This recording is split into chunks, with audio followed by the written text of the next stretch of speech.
So this is a perfect action scene, right? Well, so is this.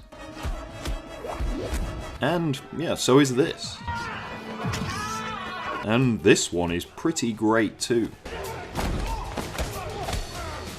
But they all look and feel so different. They can't all be perfect, can they? Well, no, of course not, because there is no single way to direct action scenes that will always work perfectly.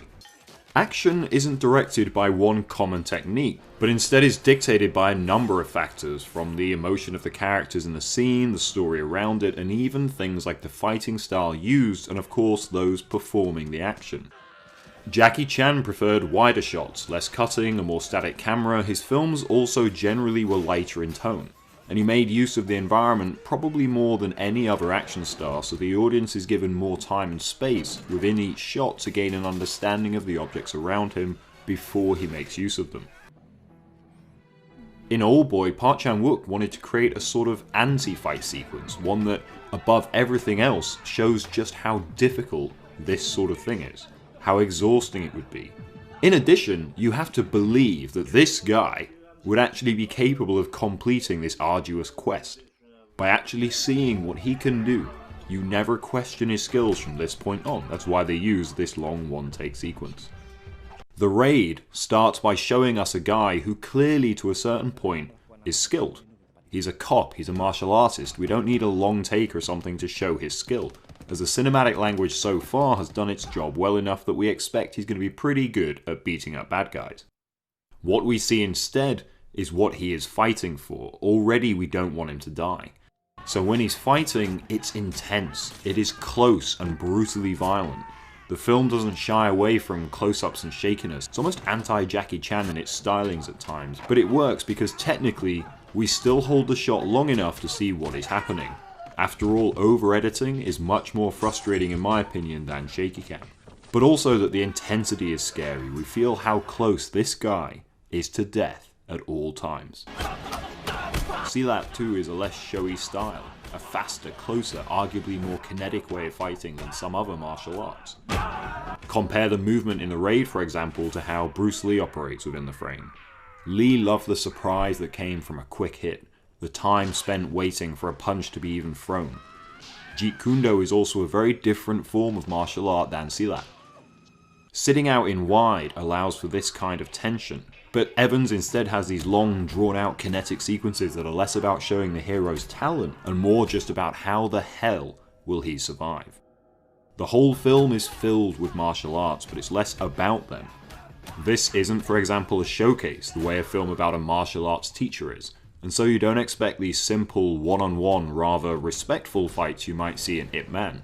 But instead Evans has said he sees the Raid as a sort of survival horror, and it shows. When the Raid 2 widened the scope, expanding the scale of many of the fights, becoming more of a crime drama, the fights also change a little too. The fighting in the second film at times feels a part of some heightened reality, and it has a variety of approaches that, whilst true to the original, feel right for that broader reaching story. The car chase, for example, whilst as kinetic and brutal as the first film's melee and gun battle sequences, brings the bigger and better elements sequel strives for without losing sight of the sort of world these characters inhabit. When Evans wants a huge brawl, he keeps in mind the grim, gritty reality of the Raid, and so sets it in pretty much the dirtiest location you can get.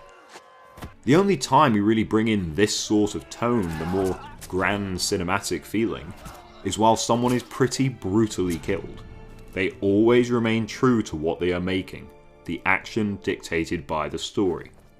Even when there's a fight scene going on, it's to do with the plot. So like the fight scene continues the story going forward. Plot there's character there's motivation and everything else. One of the key things about the action in the Raid films is that Evans doesn't shoot for coverage. Much like Chan, who was still clearly an influence on his films, Evans doesn't work on a basis that he will find his sequences in the edit. He knows what point he would edit into and out of every shot, and doesn't complete a shot until he is happy with a take. The same with Chan and all action film experts. They shoot over and over until they are happy with what they have. That's what sets great action directors from the more director-for-hire types, or those who depend on second unit almost entirely. I don't like this idea now that every action film's fistfights have to be so quick and fast and every character is a martial arts expert. That's not always the way to go.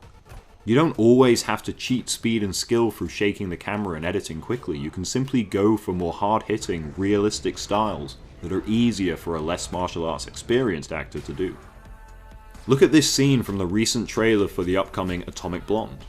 Though Theron did train quite a bit for the role, the director doesn't push her skill too much. The action is slower and more deliberate than in The Raid, but it is still a great sequence. Compare this from Return of the Jedi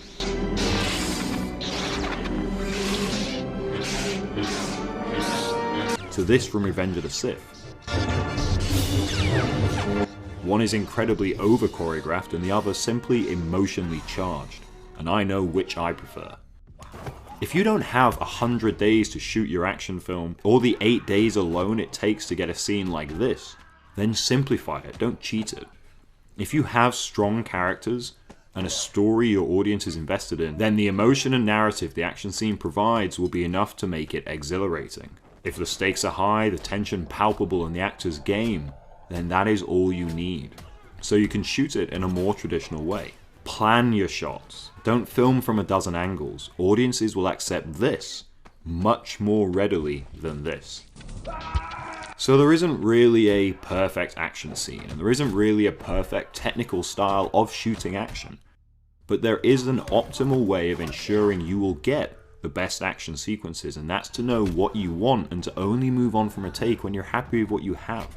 Compromise should happen before you get on set, not during the shoot and not during the edit.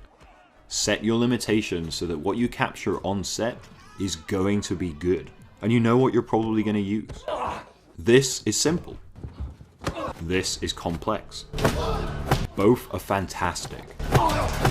Perfect action direction isn't about how crazy you can make everything, it's about how you can make any action scene, big or small, slow or fast, as dramatic and exhilarating as possible while still in service of the rest of the film. You do that by knowing what the scene means to the characters and story, knowing your limitations and finding the right style to work in support of them, and not compromising once you have that. I quickly want to mention I've just launched a Patreon campaign where you can help support this channel. I love making these videos and really want to expand into bigger and more high quality content, and with you, I can take this to the next level. So please take a look at the rewards on the page and get involved if you can. Thanks.